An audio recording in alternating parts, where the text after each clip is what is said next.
Augustus পরবর্তী Rome. শুরু করছি দ্য লাইট অফ হিস্ট্রি ইতিহাসের আলো ইউটিউব চ্যানেলে। অগাস্টাস সিজারের মৃত্যুর পর অর্থাৎ 14 খ্রিস্টাব্দে অগাস্টাস সিজারের মৃত্যুর পর থেকে 37 খ্রিস্টাব্দ পর্যন্ত যিনি রোমের দায়িত্বভার সামলেছিলেন তার নাম হচ্ছে টাইবেরিয়াস। টাইবেরিয়াসের পর 42 থেকে 46 এই সময়কালে রোমের প্রজাতন্ত্র এবং রাজতন্ত্রের দায়িত্বভার সামলান ক্লডিয়াস। ক্লডিয়াসের পরে আসেন নিরো। নিরোর সময়কাল হচ্ছে 54 থেকে 68 খ্রিস্টাব্দ এবং নিরোর পরে আসেন ডোমিশিয়ান, তার সময়কাল 81 থেকে 96 খ্রিস্টাব্দ।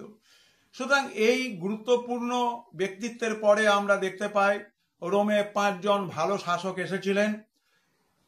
তাদেরকে বলা হতো প্রিন্সিপেটার বা প্রিন্সিপেট।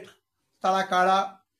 নার্ভা, ট্রাজান, হ্যাড্রিয়ান, অ্যান্টোনিয়াস পায়াস এবং মার্কাস অরেলিয়াস।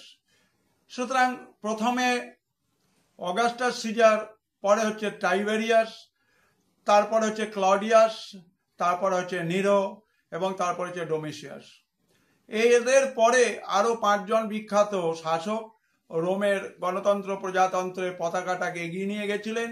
সুতরাং এই সময়কাল রোমের পরীক্ষা নিরীক্ষার ইতিহাস এবং রোমকে শীর্ষ শিখরে নিয়ে যাওয়ার ইতিহাস।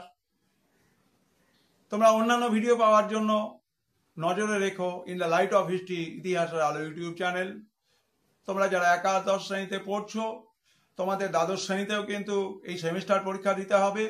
এই জন্য in the light off history ইতিহাসের আলো ইউটিউব চ্যানেলটিকে সাবস্ক্রাইব করো, যাতে করে আগের ভিডিওগুলো এবং পরে যা ভিডিও হবে সমস্ত ভিডিও কিন্তু তোমরা জানতে পারো।